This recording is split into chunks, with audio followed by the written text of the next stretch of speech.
Welcome to the Smart Aerialist podcast. I'm Ophelia, your host, an aerial coach, movement specialist, and lifelong performer. This podcast is for aerialists who want to train smarter, move better, and build strength and flexibility in a sustainable way.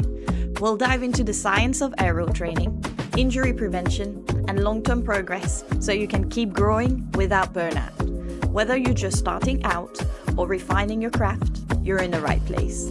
Let's get into it. Alright, welcome to another episode of the Smart Aerialist podcast, and today we are going to start discussing why your straight arm invert isn't progressing and why it's not always a strength issue. I understand that sometimes foundational movements such as straight arm inverts, when it don't happen, it can feel very frustrating. And it's always difficult to assume that when it's stalled is mean that you need to get stronger, when in reality it can come from certain parts that are not coordinating in your body adequately to make that straight arm invert happen. What we're going to discuss today is we are going to discuss why your straight arm invert can stall, the common missing pieces of a stalling invert, the straight arm invert chain, we're going to look a little bit at this, and why sometimes hip flexion can be a big factor in your limiting practice.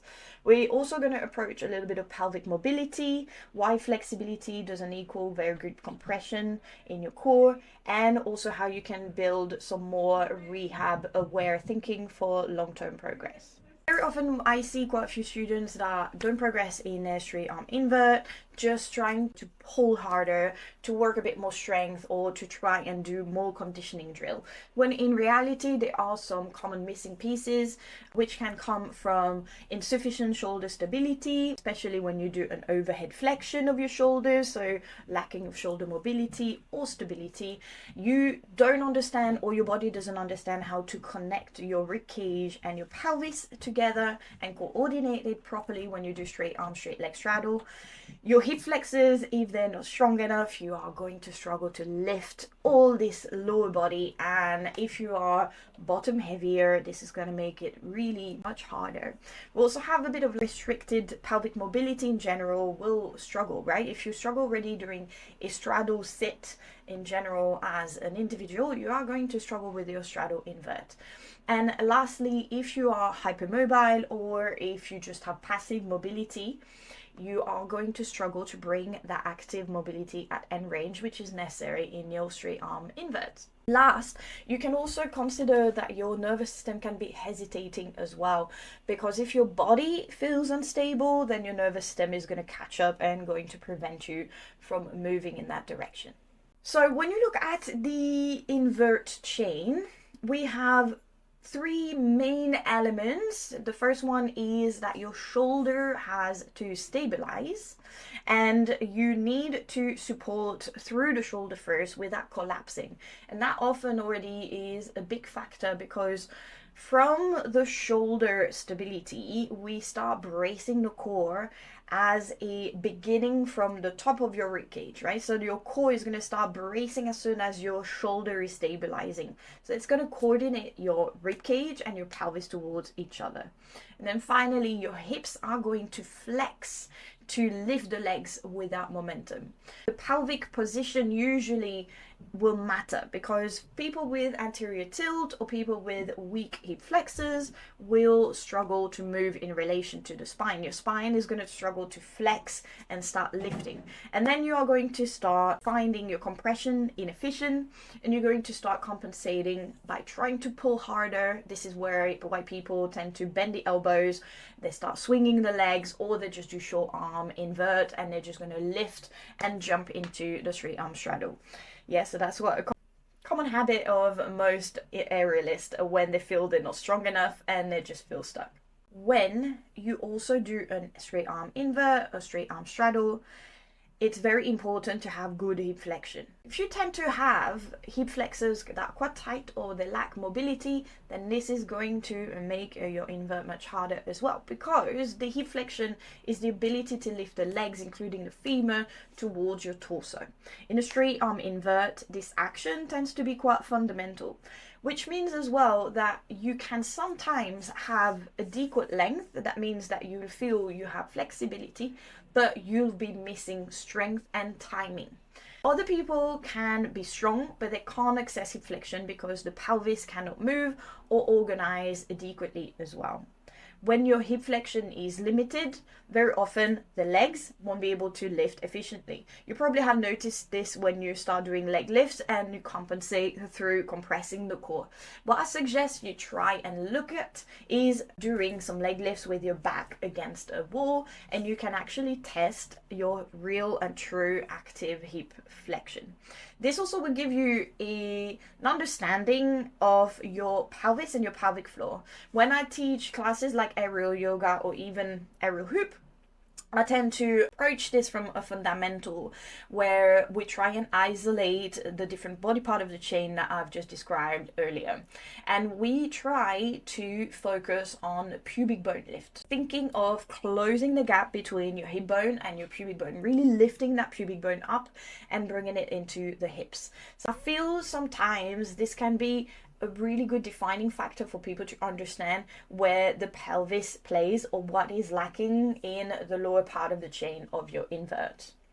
When your hip flexion is start to be trained as active, you start progressing and your action are starting to be a bit more controlled rather than assumed, and you keep using momentum.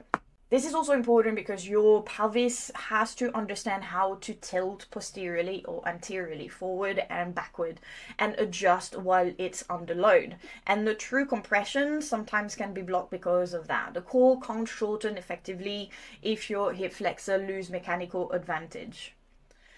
And flexibility alone is not going to make your compression better. I know that some people can fold forward really well and have no issues in really stretching into the hamstring.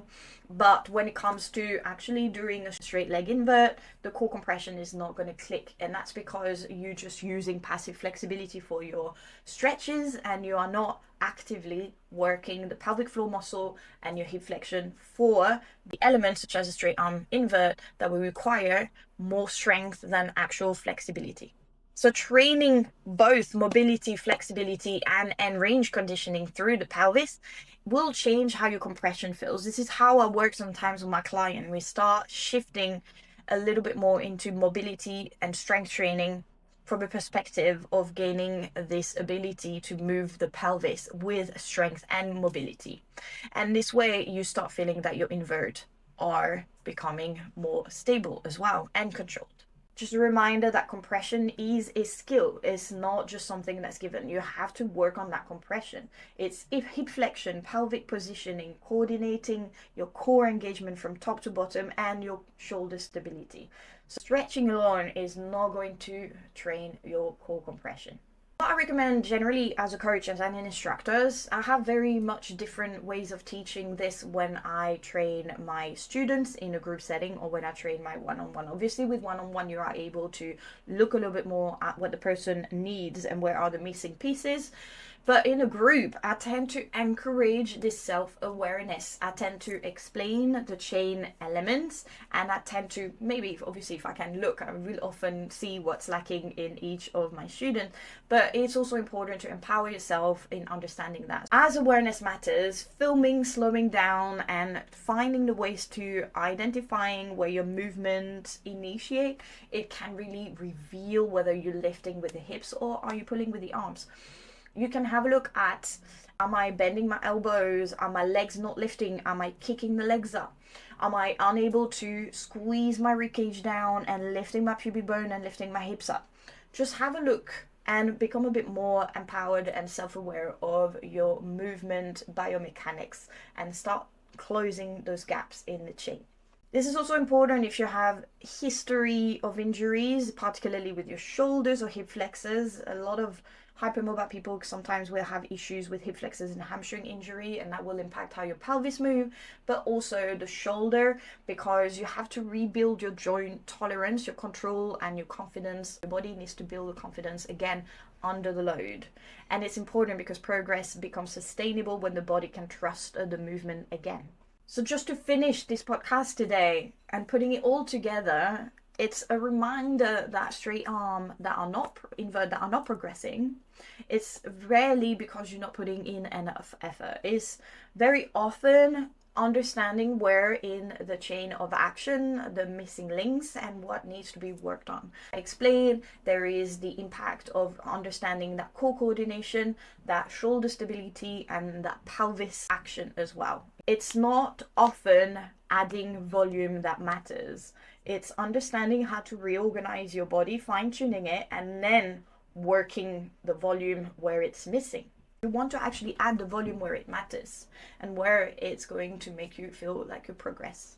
Lacking your coordination or not having enough load tolerance, it will hold you back quite quietly. You're not going to notice it, but you are going to feel like you are stalling. And it's important to connect all these missing pieces as well. You can actually start feeling lighter, and you can repeat the action more sustainably as well.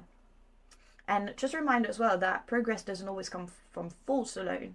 It comes from you understanding that your body is working as a whole and that you need to start training it accordingly. You need to start observing a little bit more with clarity, where instead of frustration, where your body is using momentum. I want to say thank you again for all your support in listening to this podcast.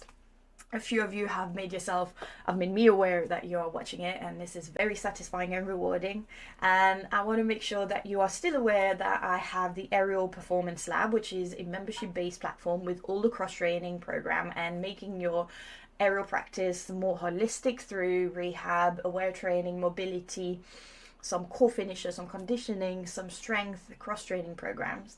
But also this year I'm going to be introducing skill programs, so including how to hone your straight arm invert and up and over, skin the cat, and so on, meat hooks. So I'm really excited about launching all of these. Make sure that you join my mailing list, which is called the Momentum Insiders. It will be linked to the show notes, or you can also join directly the Aerial Performance Lab, and every member is going to get some discounts on all the programs that I'm launching this year, all the programs and workshops. But make sure as well that you share to other people that you will need to watch this podcast, and I will see you in the next episode. Bye.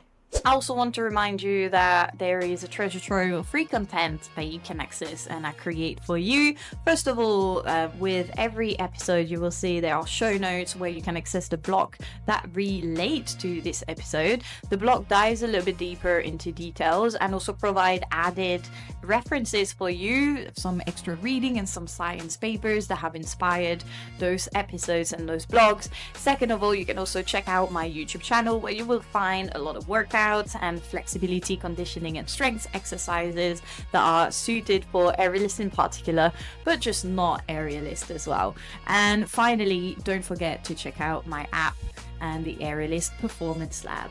Thanks.